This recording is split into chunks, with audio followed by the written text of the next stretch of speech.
जय हिंद दोस्तों। मध्य प्रदेश में रिजर्वेशन को लेकर मध्य प्रदेश हाईकोर्ट ने एक बड़ा जजमेंट दिया है। उन्होंने 27% ओबीसी रिजर्वेशन का रास्ता साफ करते हुए 13% जो रिजर्वेशन को बढ़ाया गया था उस पे लगे स्टे को हटा दिया है। इस पूरी खबर के को जानते हैं कि ये पूरा मामला क्या है और वर्तमान में मध्य प्रदेश की जो रिजर्वेशन की स्थिति है वो क्या है, इसका प्रभाव आने वाली जो भर्तियां या वर्तमान भर्तियां जो चल रही है उन पर क्या पड़ेगा, और ये जो 8713 का फॉर्मूला मध्य प्रदेश सरकार द्वारा जारी या एमपीपीएससी द्वारा अडॉप्ट किया गया था, इस पर इसका क्या इंपैक्ट होगा, क्या यह पूरी तरह से खत्म हो जाएगा। वन बाय वन इन सभी सवालों का जवाब जो है वो देखने की कोशिश करते हैं।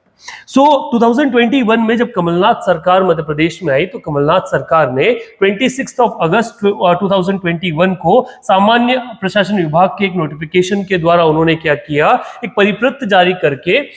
ओबीसी को 27% रिजर्वेशन जो है वो रिजर्वेशन ग्रांट किया या फिर वो बढ़ा दी। ये मांग मध्य प्रदेश में काफी लंबे समय से चल रही थी क्योंकि सेंट्रल गवर्नमेंट के आधार पर ओबीसी को 27% जो रिजर्वेशन है वो रिजर्वेशन मिलना चाहिए था, पर मध्य प्रदेश में ओबीसी का रिजर्वेशन सिर्फ 14% था। तो इस 14% में 13% का इंक्रीज करते हुए मध्य प्रदेश सरकार द्वारा ओबीसी रिजर्वेशन 27% कर दिया गया। जब ये रिजर्वेशन 27% कर दिया गया तो इसको चैलेंज किया सागर की एक संस्था यूथ फॉर इक्वलिटी ने, और उसका चैलेंज करने का रीजन था कि ये 13% बढ़ा देने से मध्य प्रदेश में कुल रिजर्वेशन 63% हो गया, जो सुप्रीम कोर्ट द्वारा 50% की जो गाइडलाइन या एक बेंचमार्क सेट किया गया था उसका उल्लंघन करता था।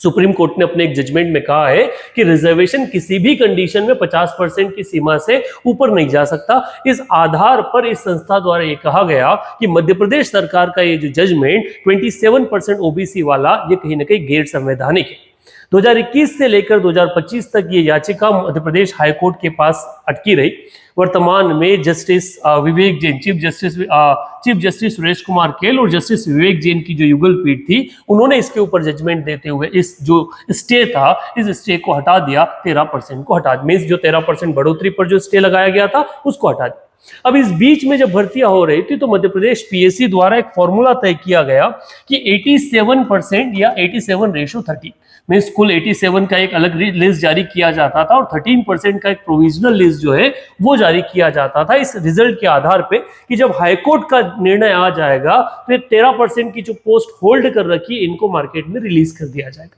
अब जजमेंट आ चुका है और अब शायद ये जो पोस्ट जिनके ऊपर स्टे लगा हुआ है उनको रिलीज हो जाएगा, जिस कारण से हजारों विद्यार्थी जिनका इंटरव्यू हो चुका है, प्री हो चुका है, मेंस का रिजल्ट आ गया है, पर जिनका भविष्य अधर में लटका है उनको एक क्लैरिटी मिल जाएगी कि भैया हमारा सिलेक्शन हो रहा है या नहीं।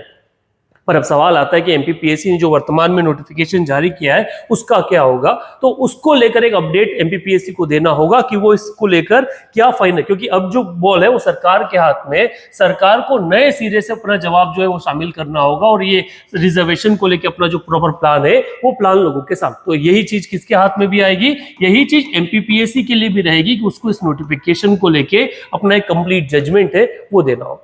अब आगे क्या होगा, तो इस रिजर्वेशन से संबंधित लगभग 70 याचिकाएं हैं जो सुप्रीम कोर्ट को ट्रांसफर की जा चुकी है और सुप्रीम कोर्ट में अभी भी ये मामला लंबित है। तो जब तक सुप्रीम कोर्ट का इस पे क्लियरिटी जजमेंट नहीं आता तब तक कहीं ना कहीं फिर एक असमंजस की जो स्थिति वो बनी रहेगी। हाँ, अभी के लिए तो ये 27% का जो रिजर्वेशन है ये ओबीसी के लिए हो जाएगा, पर जब तक सुप्रीम कोर्ट का जजमेंट नहीं आता।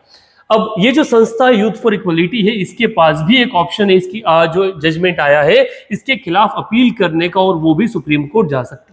अब आगे इन दोनों मामले पर क्या होगा वो देखने की बात है। आप इस ओबीसी रिजर्वेशन वाले मामले में अपना ओपिनियन क्या रखते हैं, कमेंट बॉक्स में